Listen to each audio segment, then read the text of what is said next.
Hola, ¿cómo están? Mi nombre es Marixa Lazo, soy historiadora. Soy también la directora de investigación y publicaciones del Ministerio de Cultura de Panamá.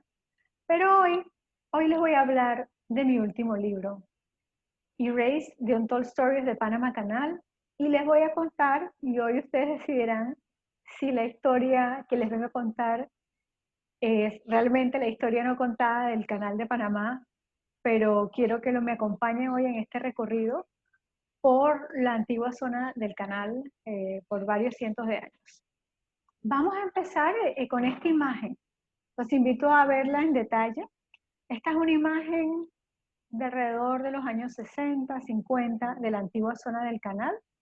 Y ahí se puede ver cómo era en esa época, cuando esta zona del canal todavía pertenecía al gobierno de los Estados Unidos y tenía esas características de las casas para los empleados de la zona del canal, las bases militares, la hierba bajita, todo prístino, impecable, un pedacito de Estados Unidos en el trópico. Pero la pregunta que me hice cuando empecé este libro fue, ¿y cómo era antes? ¿Cómo era este espacio? Este espacio eh, que está alrededor de la zona, de la antigua zona del canal, que está alrededor del canal, antes de que empezara la construcción del canal. ¿Qué había allí? ¿Cómo se vivía allí antes de que empezara la construcción del canal de Panamá? Entonces, este es un mapa donde podemos ver la zona del canal como los que la conocimos a lo largo del siglo XX hasta que terminó como concepto a finales de los años 70, este espacio alrededor del canal donde estaban los poblados norteamericanos, ¿no? Pero ¿qué había antes? Y esa es la pregunta, y de eso es lo que vamos a hablar hoy. La mayoría de la gente se imagina algo así como este mapa, que en la zona del canal, antes del canal norteamericano, había selva, vegetación y una que otra persona allí en una cabaña aislada en el medio de la selva, y que esto se moderniza cuando llegan los norteamericanos a construir su canal, ¿no? Y ahí realmente es que llegan los poblados, la civilización, a lo que era antes el verde tropical. Sin embargo, no hay nada más alejado de la realidad. Esta imagen, que es muy importante porque nos habla del poder de las imágenes, ustedes ven puro verde, no se ven poblados, el verde alrededor del canal, es del año de 1912. Y en ese momento, la zona del canal, el área alrededor del canal, era el área más densamente poblada de Panamá. Allí vivía el 14% de la población del país. ¿Pero qué había? ¿Cuál es la historia de este espacio?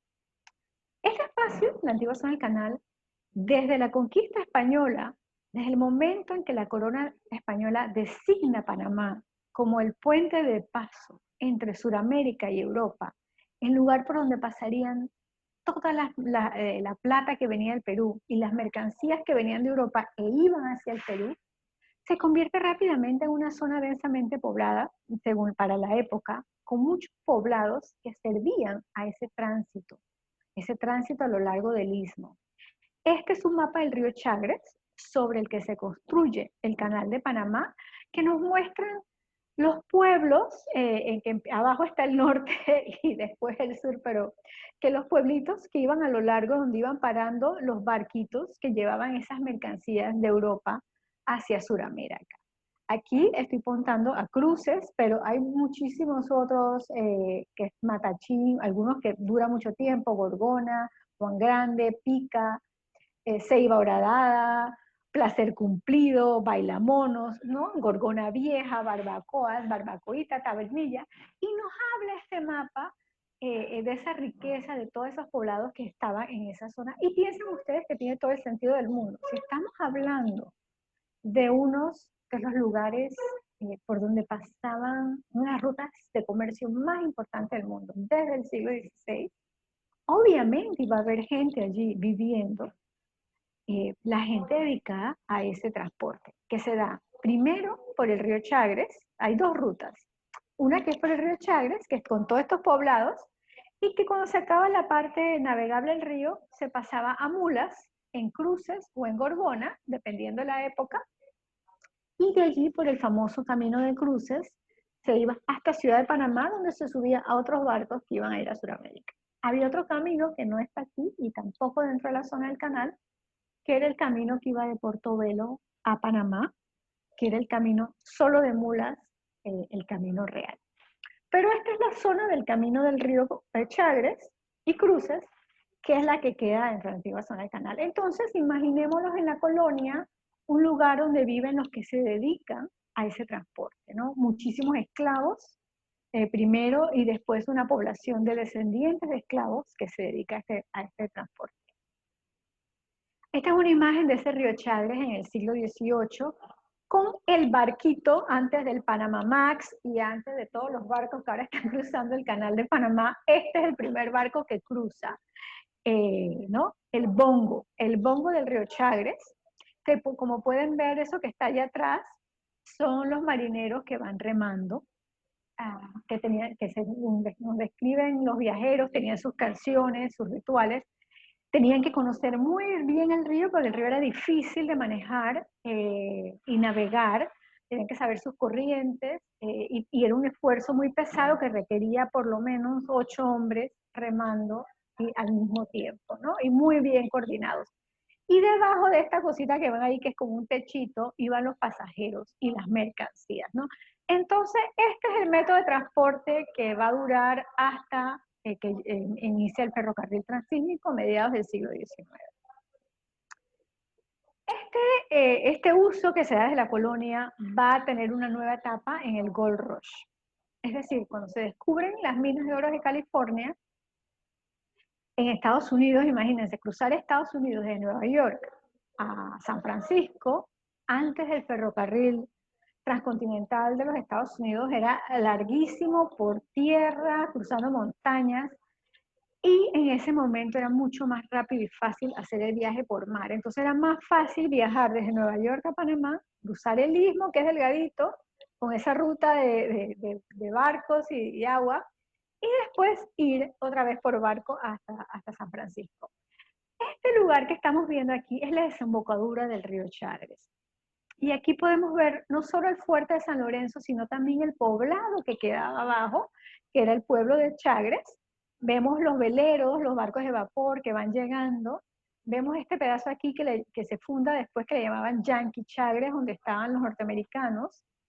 Y hay descripciones que nos dicen que llegaban hasta 1000, podían llegar hasta 1000 personas en un solo día. Y todas esas personas desembarcaban de estos barcos a los barquitos chiquitos, esos bongos de los que hablé, que los iban a llevar a lo largo del río.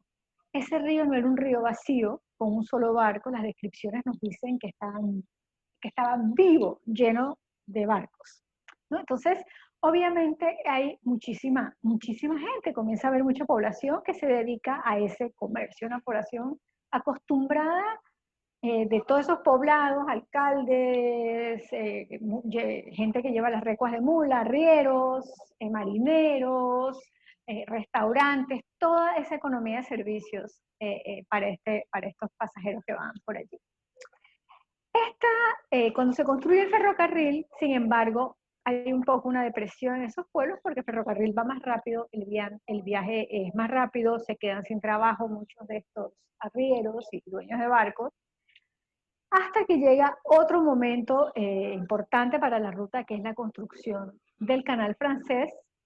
Y aquí tenemos una foto bastante rara donde se puede ver un poblado de la ruta transísmica con el ferrocarril cruzando durante la época del canal francés en los años 80 del siglo XIX.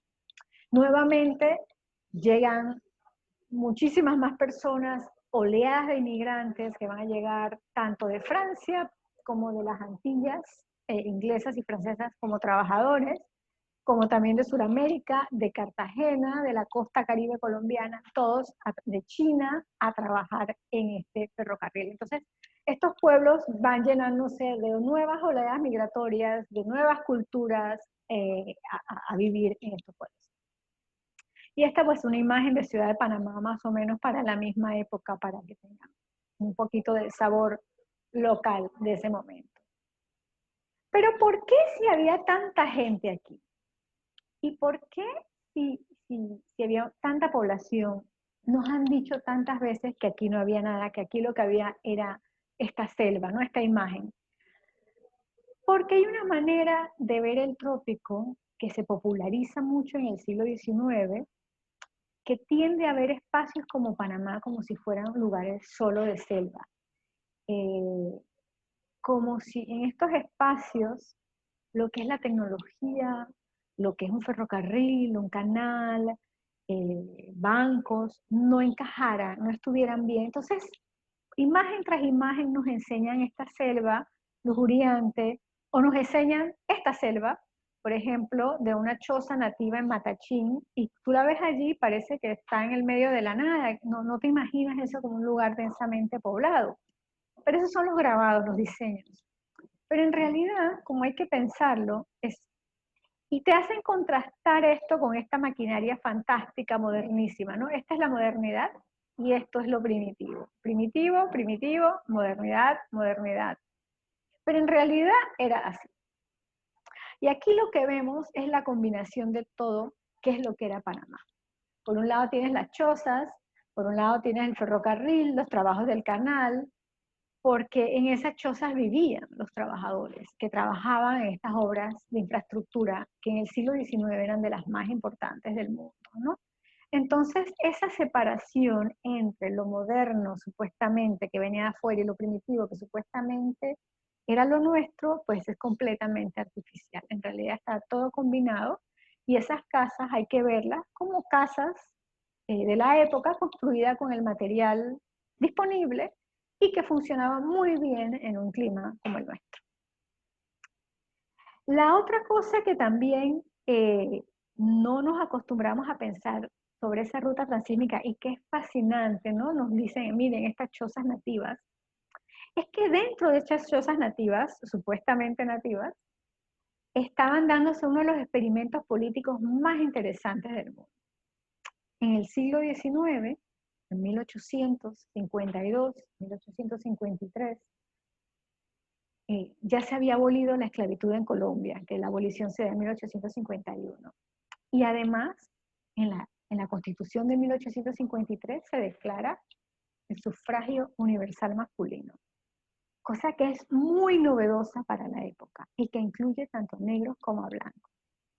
Eso era un verdadero experimento político que estaba sucediendo en Panamá y en el resto de Colombia. Y los viajeros de la época hablan de eso, hablan de lo que ellos le llamaban el Black Republicanism, de toda esta política que se está dando en el Istmo, de estos alcaldes de estos pueblos de la zona que ejercían sus derechos, que los reclamaban, que los pedían y que hablaban de esa igualdad republicana que se estaba dando en esos pueblos de la zona del canal, que lejos de ser pueblos primitivos, como se les decía, estaban a la vanguardia de la innovación política del siglo XIX. Entonces, ¿qué va a pasar con la llegada de los norteamericanos a la zona del canal? Ellos se encuentran todos estos poblados que llaman los pueblos de la línea, que es la línea del ferrocarril. Capas tras capas de inmigraciones, de construcciones del ferrocarril, del canal francés, agricultura, campesinos. Para en el censo de 1912 nos menciona que había 41 pueblos con 61.279 personas en un país donde había 350.000 personas. Es decir, como dije antes, estamos hablando alrededor del 14% de la población del país viviendo allí. Y lejos de ser esos lugares en medio de la selva, son más como este mapa, que es del siglo XIX, de la época del canal francés, que ven aquí todas las casitas alrededor del ferrocarril. No hay que imaginarse una línea de ferrocarril con pueblo tras pueblo tras pueblo hasta formar 41 pueblos, ¿no? En ese pequeño espacio entre Colón y Panamá, llenos de gente. ¿Cómo eran esos espacios? Aquí tenemos una postal de uno de los pueblos más importantes de la zona, que es el pueblo de Gorgona, o Vieja Gorgona, que es el pueblo que estaba en la confluencia entre el río Chagres, donde llegaban los barcos y los bongos desde la colonia de ferrocarril, y después empezaba el Camino de Cruz. Pero ese pueblo no se va a quedar quieto, ese pueblo va a evolucionar con el tiempo. Ese pueblo después se va a lugar, en la época del canal norteamericano y francés, se va a convertir en un espacio, como queda en el medio, cerca de donde hoy está Gamboa, era un lugar lleno de maquinaria, donde se reparaban las maquinarias de construcción, ¿no? Pero hoy no existe. Ese pueblo fue desmantelado, desapareció. Quedan muy pocas imágenes. Entonces, ¿cómo reconstruyo un lugar que ya no existe, sobre el que quedan unas cuantas postales como esta, para saber cómo vivían sus habitantes? Bueno, ese es el trabajo del historiador, de ir buscando todas las fuentes que puedas hasta que encuentres las fuentes en los archivos que te ayuden a reconstruir lo que había allí. Una de esas fuentes que me encontré en los archivos nacionales en Washington fue una lista de propiedades que estaban allí que se hace en 1906, porque para declarar el valor de las propiedades y así cobrarle los impuestos. Y ellos tenían que decir cómo era su casa, en qué calle vivían, quiénes eran sus vecinos. Y ahí uno comienza a descubrir cosas, como desde el nombre de las calles. Había, por ejemplo, una calle que se llamaba Calle de Núñez, hasta algunas personas que mencionan a sus vecinos dicen, no, yo vivía al lado de un templo chino. Y uno dice, ajá, había un templo chino. O sea que habían, además de la iglesia católica que se menciona allí, también un templo chino. Te hablan de panaderías, también te dan los materiales de las casas y uno ve que también hay desde materiales muy tradicionales, como el junco y la paja, que es el material típico de las casas desde la colonia hasta la mayor parte del siglo XIX, hasta casas más modernas de madera, típica de los pueblos de ferrocarril, ¿no? Que hay una mezcla de estas cosas. También te das cuenta, y este es un mapa de 1908, que te permite ver esa geografía que va evolucionando desde el Chagres, donde estaba el puerto, hasta el ferrocarril, ¿no? Y que también va a dividir el pueblo en dos secciones. La sección que van a llamar los norteamericanos como nativa y la sección de la compañía del ferrocarril o de la compañía del canal, ¿no? Que es la que está del otro lado. La mayoría de la gente vivía en esta parte, que era la parte nativa, y aquí es donde estaba la iglesia, es la parte que está la plaza, muchos de los negocios, y que está cerca del río Chagres. Y de este otro lado están todos los edificios de la compañía. También descubre uno, buscando en los periódicos, buscando anuncios, por ejemplo, que en estos pueblos, en el pueblo de Emperador, que era otro pueblo grande de ese momento, habían bancos. También uno ve, me la encontré viendo esta foto de una festividad del 4 de julio, veo estas partes atrás y digo, déjame agarrar una lupa para ver qué está ahí atrás. Y allí van saliendo los negocios que quedaban allí. Entonces te das cuenta que había, además de bancos, en ese pueblo Emperador había compañía de seguros. Y también había un señor, Billy Evans, que hacía trajes, que era sastre, que también se vendían licores en Canavallo y vendían comestibles. Entonces uno va recuperando poco a poco esa riqueza comercial y étnica y cultural de la región, de esos pueblos. Y esta es otra, ¿no? Aquí esta es una imagen que tú ves la palma y ves el animal, pero otra vez con la lupa te das cuenta que atrás otra vez están esos poblados, los poblados originales, los que llamaban nativos, los poblados que existían desde la colonia hasta 1912, ¿no? Es la antigua geografía del Canal de Panamá. ¿Qué va a pasar? ¿Cómo eran? Yo creo que una manera de imaginarse esos antiguos pueblos es pensarlos como pequeños colones o pequeños centros de Ciudad de Panamá, ¿no? De esa época, con todo tipo de clases sociales, muchas casas de inquilinatos construidas para los trabajadores, como si fueran el Chorrillo, el Marañón, pero también casas de clase media, negocios, tiendas, calles principales donde se ofrecían esos servicios. Y por otro lado, separados de ellos, los pueblos del Eastern Canal Commission de la Compañía del Canal. Entonces, si estamos hablando de la zona más densamente poblada del país, hay que hacerse una pregunta. ¿Por qué se despobló? ¿Era inevitable que se despoblara? ¿O era una sola de varias opciones? Este es un mapa del canal, de una inventado, porque todavía no existía, del canal francés, unas décadas antes, que se imaginaba el canal. Hay dos cosas que a mí me llaman mucho la atención de este mapa. Es que no hay zona del canal.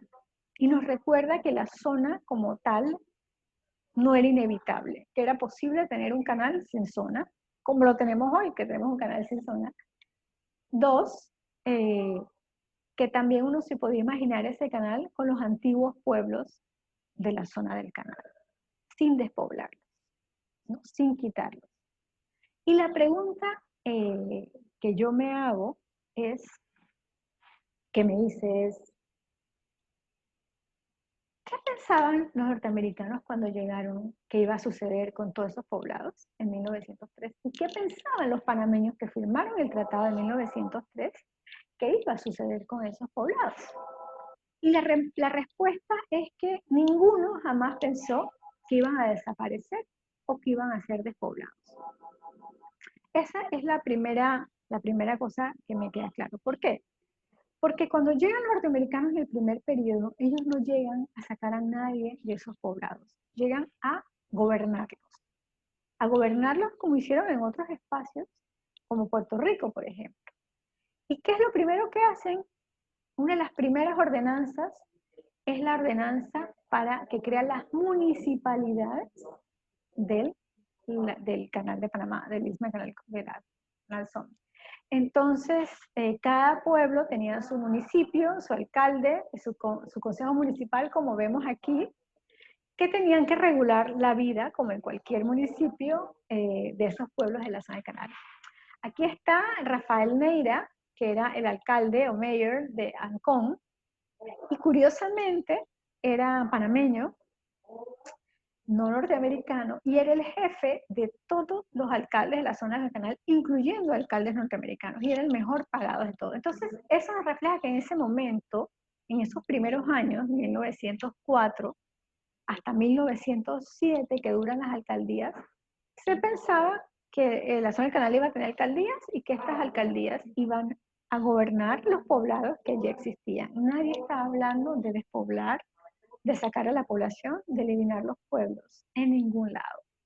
Los panameños también no tenían por qué imaginarse que iba a desaparecer todos estos poblados históricos de Panamá.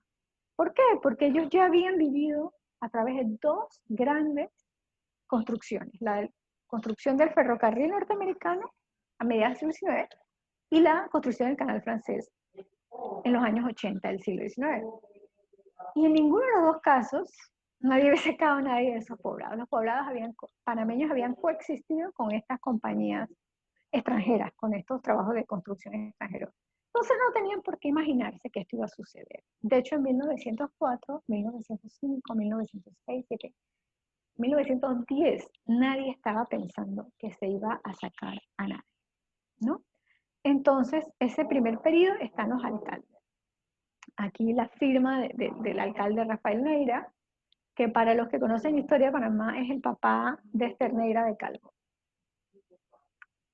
Entonces, un mapita que nos ayuda un poco a ubicarnos de el lago Gatún, el ferrocarril, la antigua línea de ferrocarril, y los que quedaba por acá, no donde está la nueva, que está hacia el este del canal, esta quedaba, este lado quedaba hacia el oeste del canal, y pasaba por aquí, no por acá. Y allí vemos dónde quedaban los antiguos pueblos de algunos de los más grandes, porque eran 41 y no cabían bien en el mapa. Entonces, dos cosas creo que quisiera que ustedes notaran. Una, que no todos los pueblos fueron inundados, es decir, no hubo que eliminar los pueblos para construir el canal. Los pueblos más grandes, Emperador, Culebra, están aquí, lejos del lago. Incluso Gorgona, que es otro de los pueblos grandes de la zona del canal, tampoco está aquí en medio del lago, está acá abajo y se inundó solo un par de calles, o sea, hubiera podido sobrevivir ahí mismo. Todo este espacio tenía agricultura, fincas, nuevamente tampoco fue inundado. Se hubiera podido despoblar nada más a la gente que quedó realmente debajo del lago Gatún, no los otros. Entonces la decisión que se tomó sobre despoblarlos, eso fue una cosa que me di cuenta, no estaba programada. Por ejemplo, cuando tú ves los documentos del pueblo de Emperador o Empire, está siendo construido para que sea un pueblo permanente, para que permanezca. Igual que el pueblo de Nuevo Gatún. Cuando se da la despoblación del viejo Gatún para construir las esclusas de Gatún, se mueve a Nuevo Gatún y ese pueblo crece muchísimo con la idea de ser un pueblo permanente, ¿no? Entonces todo el mundo está construyendo, las casas tienen que imaginarse, imagínate, trabajadores van llegando, una enorme cantidad de trabajadores, estamos hablando de 30.000, 40.000 trabajadores que llegan, y un boom de construcción enorme a lo largo de toda la zona del canal. Y las autoridades tratando de regular ese boom y que siguieran ciertos parámetros de construcción. Pero es muy difícil regular y que todo el mundo siga todo en un medio de un boom de construcción. Aquí son más de estos. Y lo que va a pasar es que los alcaldes de la zona del canal, incluyendo los alcaldes norteamericanos, no solamente los alcaldes panameños, se van a tomar muy en serio su papel de alcaldes y van a empezar a defender a sus pobladores. Y se van a enfrentar al Isthmian Canal Commission, a la Comisión del Canal Ísmico, y les van a decir, no pueden tener tantas exigencias. Ustedes están pidiendo a nuestros pobladores cosas que ustedes mismos no están cumpliendo en términos de sus regulaciones, ¿no? Y toma la decisión de acabar con las municipalidades. La Comisión del Canal decide que los alcaldes no hacen suficiente caso, comienzan a defender demasiado a sus ciudadanos y eso no es eficiente. Entonces crean lo que ellos llaman los distritos administrativos. Ahí ya estamos hablando de 1908. Y ahí ese es el fin de la política en la zona del canal. Una zona del canal que había sido un espacio de municipalidades, de experimentos republicanos en el siglo XIX, deja de tener ese carácter y se vuelve realmente pueblos de compañía, administrados por la compañía del canal y no pueblos ni municipalidades que pertenecían a Panamá o a Estados Unidos, pero bajo un régimen municipal. Eso desaparece en 1908. Yo creo que ese es el primer paso hacia la despoblación, porque una vez que eliminas ese vínculo histórico entre los pueblos, sus municipalidades y esa historia municipal y los conviertes en algo simplemente administrativo, se vuelve, al menos mentalmente, un poco más fácil empezar a imaginarse ese espacio en esos pueblos. El 5 de diciembre de 1912, sin embargo, el presidente Taft va a dar una orden a todos estos pueblos y va a decir, en este momento tiene que despoblarse la zona del canal de Panamá. Va a utilizar para eso una cláusula del tratado que le permite a los Estados Unidos utilizar todas las tierras que necesite para el mantenimiento del canal y uso del canal de Panamá. La pregunta que va a surgir en ese momento es si realmente esos pueblos y esas tierras eran necesarias para esto. Y esa no fue una decisión fácil. Tan así que no fue una decisión fácil que llegó a Panamá en 1911 una comisión del Congreso de Estados Unidos a debatir, a decidir cuál iba a ser el futuro de la zona del canal, si se iba a mantener poblado o despoblado. Y habían opiniones encontradas, fue una discusión fascinante. La mayoría de la gente que conoce la historia del canal de Panamá, conoce los debates sobre si el canal tenía que ser esclusas o a nivel y cómo los ingenieros discutieron eso y que primero pensaron a nivel y se equivocaron y después el resultado fue las esclusas. Bueno, aquí también hubo un debate fascinante sobre si Panamá tenía que ser la zona del canal poblada o despoblada. Primero, tenemos que pensar que estamos hablando de 1911. 1911 es uno de los momentos más racistas en la historia, no solo de Estados Unidos, sino del mundo. ¿No? El racismo científico todavía predominaba. Tal vez estaba en su apogeo. La gente, muchas personas creían en una diferencia, en la superioridad de unas razas sobre otras. Que ciertas razas eran mejores que otras. Y en esa escala, y ciertos climas eran mejores que otros. El trópico era un lugar terrible para la civilización, según esa manera de pensar, y la población negra también. Entonces, hay que entender eso para entender lo que está pasando en ese debate. Y la mayoría de los que participan de ese debate, esos congresistas norteamericanos, los ingenieros, creen esas cosas. Son parte de su mentalidad, de su manera de ver el mundo. Sin embargo, a pesar de eso, hay diferencias. Algunas personas van a decir, yo creo que y uno de ellos es Gorgas, el gran médico Gorgas, que combate la fiebre amarilla, él va a decir, yo creo que la zona del canal debe ser poblada, debemos dejar a la población allí, que cultive, que proteja el espacio, que pague impuestos. Otros van a decir no, eso es muy caro dar sanidad, mantenimiento. Creemos que es una población, no queremos una zona del canal llena de negros, lo van a decir así, con ese lenguaje racista.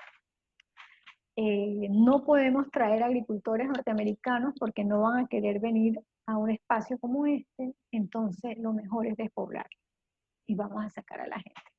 Después de ese debate, que aquí estoy resumiendo, pero que trato con mucho más detalle en mi libro, se toma la decisión de despoblar y se da esa orden ejecutiva del 5 de diciembre de 1912. Y esa orden se refleja después en avisos que van a empezar a ponerse en los pueblos, como este del 1 de agosto de 1913, que dice que usted debe remover o destruir su casa ubicada en el pueblo de Gorgona. La compañía de ferrocarril suministrará carros cuando pueda para el transporte de la materia de construcción de su casa hasta Panamá o Colón. Si la dicha remoción no se efectúa antes del día ya señalado, será forzoso que la Comisión del Canal Ísmico destruya su casa mencionada, ¿no? Esto se da unos meses antes, con 2 meses de anticipación, la gente de repente se encuentra con esta noticia que tienen que desmantelar sus casas, moverse al lugar donde siempre han vivido e irse a un lugar nuevo a hacer una vida. Esto es un evento traumático. Como dije antes, aquí vivía el 14% de la población del país. El 14% de la población del país debe abandonar ese espacio. ¿Cómo hace eso? ¿Cómo se da eso?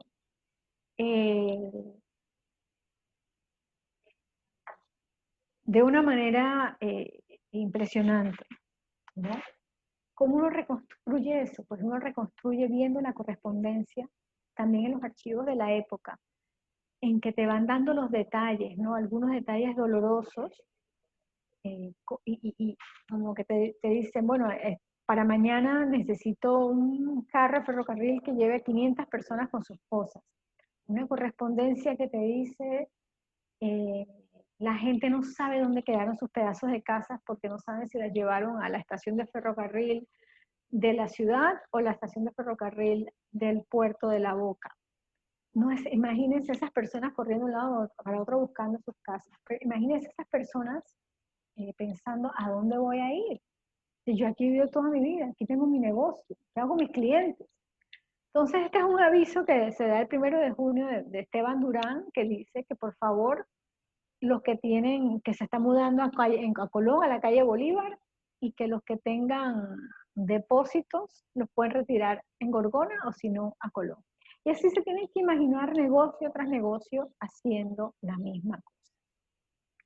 Este es un ejemplo de las casas que había en esos pueblos y que fueron removidas, ¿no? Este es solo un pequeño pedazo, ¿no? Te dice una casa para una familia del periodo francés, eh, una casa para dos familias del periodo francés, una iglesia inglesa, casa del periodo francés de un piso, una, una oficina dental y así, ¿no? Estas son casas que fueron desmanteladas, que se fueron vendiendo y que te ayudan a imaginarte cómo pudo haber sido ese periodo. Después de que estas personas se van, eh, llegan a Ciudad de Panamá y Colón sobre todo, pero algunos fueron removidos a otros poblados a lo largo de el lago Gatún, en las orillas del lago Gatún. Muchos acabaron en lugares como Escobal, como lo que hoy se llama Nuevo Emperador, pero en su momento fue Paja. Eh, y esa historia, ¿no? De dónde van a terminar estas familias, creo que todavía es una historia que tenemos que contar. Pero fueron saliendo de esos espacios, de esa zona transísmica densamente poblada, a una zona, a las zonas, a las dos ciudades terminales y a los lugares que están fuera de la zona del canal, a la frontera de la zona del canal. Probablemente pueblos como, barrios como Curundú son también de ese momento. Una cosa que quisiera enfatizar, porque cuando doy estas charlas me dicen, pero Marixa, pero ahora está lleno de vegetación y de árbol y ese es un pulmón de la ciudad y es necesario para la cuenca. Digo, claro que sí. Hablar de este pasado no quiere decir que hay que volver a recrearlo. En ese momento el resto del país estaba lleno de selva.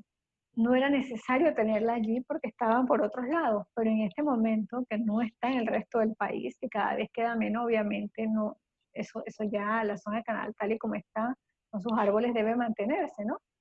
Pero yo creo que es importante como panameños recordar que ese espacio geográfico tuvo esa población, que eso sucedió, en parte porque eso significa también recordar nuestra historia, nuestra participación en la construcción, en la vida y nuestra relación con la ruta transísmica, que es parte esencial de nuestra economía, de nuestra historia, de nuestra geografía, ¿no? Entonces, por eso me parece, entre otras cosas, muy importante recordarlo.